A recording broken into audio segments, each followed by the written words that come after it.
O Senhor esteja convosco. Ele está no meio de nós. Proclamação do Evangelho de Jesus Cristo segundo João.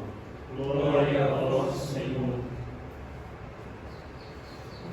Naquele tempo, os judeus pegaram pedras para apedrejar Jesus, e ele lhes disse: Por ordem do Pai mostrei-vos muitas obras boas.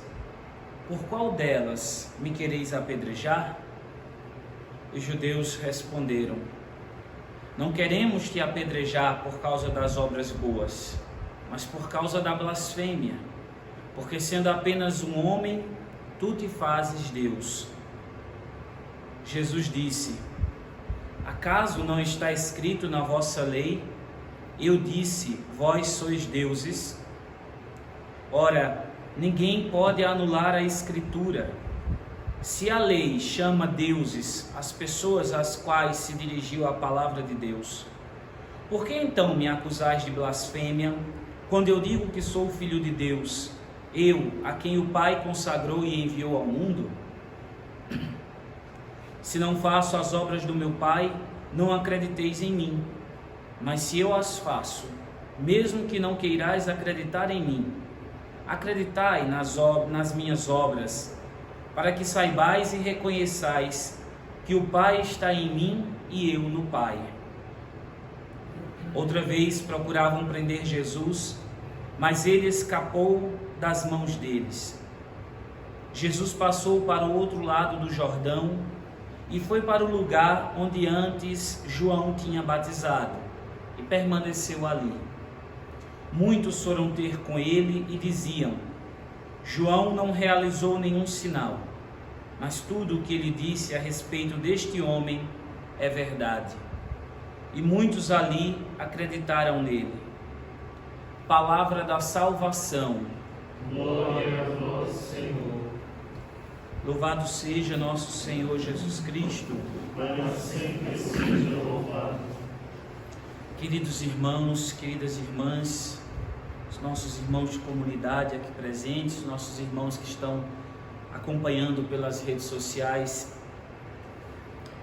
a cada dia que vai passando no meio desta crise que nós nos encontramos, vão surgindo diversos sentimentos em todos nós. Acho que ninguém está imune a esses sentimentos, mas certamente um desses sentimentos hoje é traduzido na liturgia através do salmista: a angústia. Nós vemos diversas pessoas angustiadas, algumas porque não podem ir à igreja, outras porque já não conseguem mais conviver com os seus familiares, os seus parentes dentro de casa, outros porque não podem trabalhar, porque não têm perspectivas, porque, enfim, os tempos são difíceis. Não podemos também ser otimistas tolos. Eu tinha um professor de teologia que nós perguntávamos para ele se estava tudo bem, e ele respondia que não podia dar resposta porque o dia não tinha acabado. Então ele continuava dizendo: porque só está bem para dois tipos de gente: os anjos, porque estão contemplando a Deus, e os estúpidos, porque vivem em outro mundo, né? Então nós não somos estúpidos que estamos alheios a tudo que está acontecendo na Terra, no nosso planeta. Não é só aqui no Brasil, é no mundo inteiro. Nós somos assaltados com notícias diárias, bombardeados literalmente com notícias de todos os tipos. Parece que quanto mais mortes, mais a imprensa, mais os jornais, mais as redes sociais, mais os WhatsApps da vida bombam, né? A tragédia do outro dá ibope. E é verdade também que pouco se fala sobre as pessoas, por exemplo, que graças a Deus estão sendo curadas nessa crise, no meio dessa pandemia. São mais curados do que mortos, graças a Deus. E a tendência é que seja assim. Nós cremos no Senhor. Não somos otimistas tolos que não enxergam a realidade, mas também não podemos ser pessimistas, medrosos, que diante da tragédia treme de medo e se tranca, e se fecha, e cai nessa angústia. Por isso que eu disse, o salmista traduz muito bem para nós esse sentimento que tem no nosso coração, talvez no seu coração, você que está me ouvindo agora, a angústia. Mas veja qual é a postura do salmista.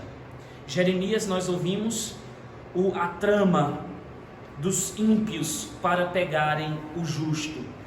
O Evangelho também.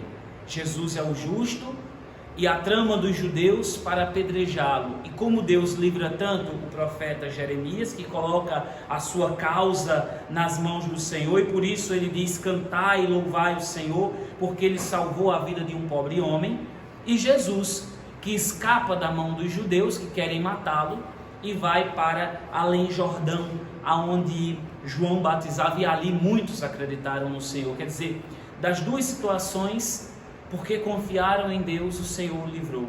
Então o que é que o salmista diz? O salmista traduz justamente tanto o personagem de Jeremias perseguido, quanto também Jesus Cristo.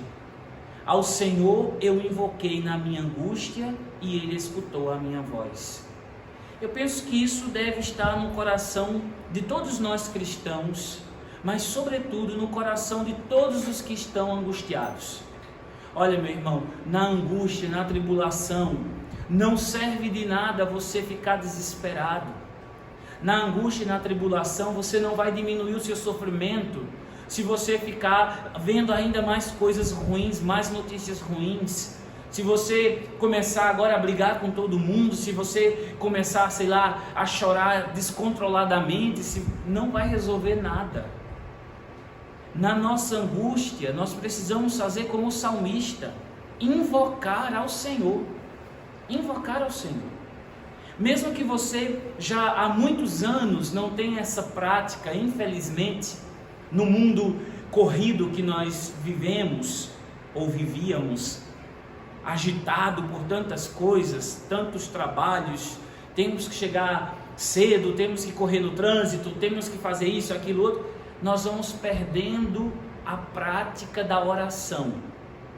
Alguns até propositalmente se afastaram das práticas de oração.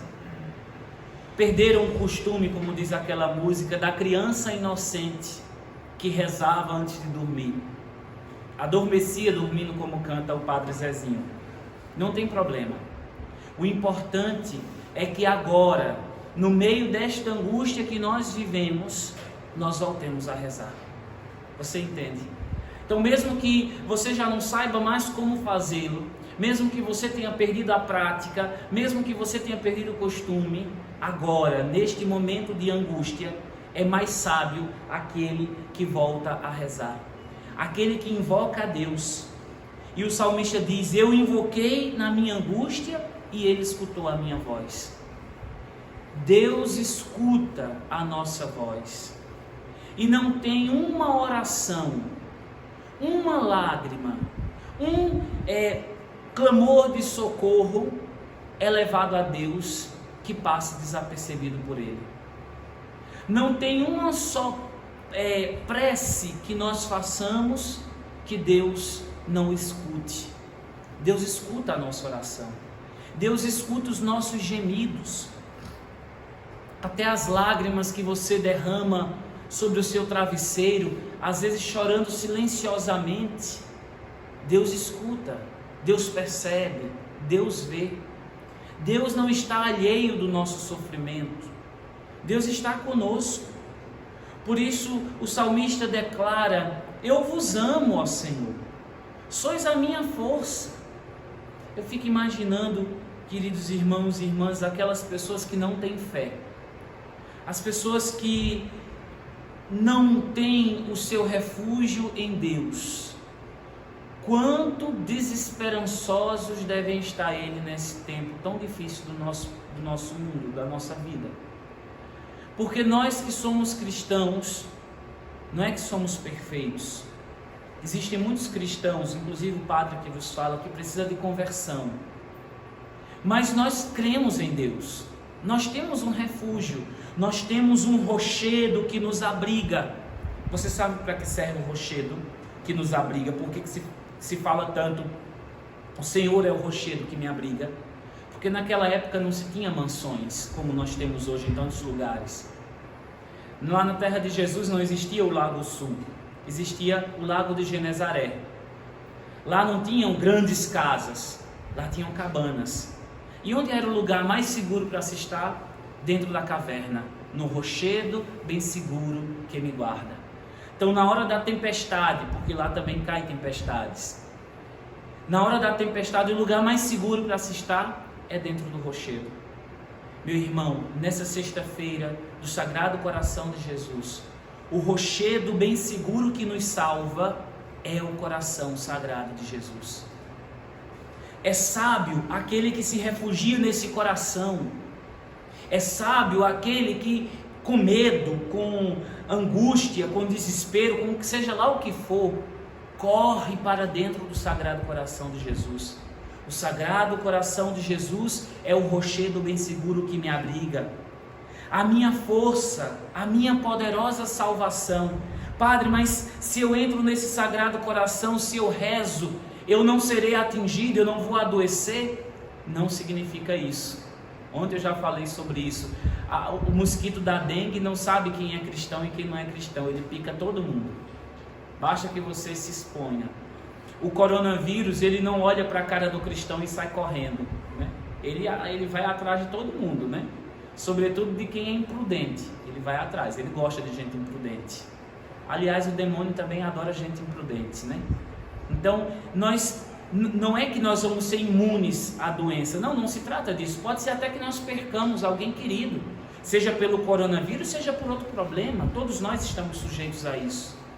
Mas quando nós descobrimos que o Senhor é o nosso refúgio, que o coração sagrado de Jesus é o nosso rochedo bem seguro que nos abriga, então nós descobrimos que Ele, Jesus, é o nosso escudo, a nossa proteção, e é nele que nós esperamos. É em Jesus. Isso não é alienação, isso é fé, isso é sabedoria. Esperar nele, porque o dinheiro que nós temos não pode nos salvar. Os hospitais que nós temos, se porventura acontecesse, e eu espero em Deus que não aconteça o que está acontecendo em outros países, não irão suportar para nos salvar. Quem poderá nos salvar? O rochedo bem seguro que me abriga, o Senhor. Então, entremos no coração dele, voltemos para o coração dele, com gemidos, com lágrimas, com oração, mas sobretudo com confiança, dizendo para ele: Senhor, é em vós que eu espero, eu invocarei o meu Senhor, bem cedo, à tarde, à noite, de madrugada, quando eu acordar assaltado pelo meu medo, eu invocarei o nome do Senhor, serei salvo dos meus perseguidores. No versículo 5, essa onda de morte que me envolve. Parece que nós estamos vivendo justamente esse salmo. Leia novamente em casa e faça dele a sua oração. Essa onda de morte. Imagina, num paizinho pequeno, relativamente pequeno como a Itália, quantos mortos? Eu já perdi até a conta. Que graças a Deus já tem uns dias que estou meio que alienado das notícias para salvaguardar a minha mente e o meu coração. Eu não tenho assistido muito jornal, mas a última vez que eu vi eram mais de 4.000 mortes. Imagina, que coisa terrível. Parece mesmo uma onda de morte nos Estados Unidos. Essa onda de morte que nos envolve, os laços dos abismos que nos amarram, a própria morte parece que nos prende na sua rede. Mas, concluo mais uma vez com o salmista, mas ao Senhor eu invoquei na minha angústia, elevei o meu clamor para o meu Deus, no seu templo ele escutou a minha voz, chegou aos seus ouvidos o meu grito. Deus não nos desampara, Deus não nos abandona, Ele nos livra do laço da morte, nos livra dessa onda de morte. Por isso, voltemos para o seu coração, voltemos para Ele com confiança, ainda que esse retorno seja com lágrimas e gemidos. Voltemos para Ele, esperemos nele e tenhamos coragem. Não seja um cristão medroso, desesperado, aterrorizado. Tudo que nós vemos, essa onda de morte, nos assusta, sim, é verdade. Mas o Senhor é o nosso rochedo. Isso não é alienação, é fé, é confiança. O Senhor é o nosso rochedo, é o nosso escudo, é o nosso defensor. É nele que nós confiamos e esperamos. Que Deus abençoe você e que você cresça ainda mais em confiança e em amor ao nosso Senhor, o nosso rochedo. Louvado seja nosso Senhor Jesus Cristo.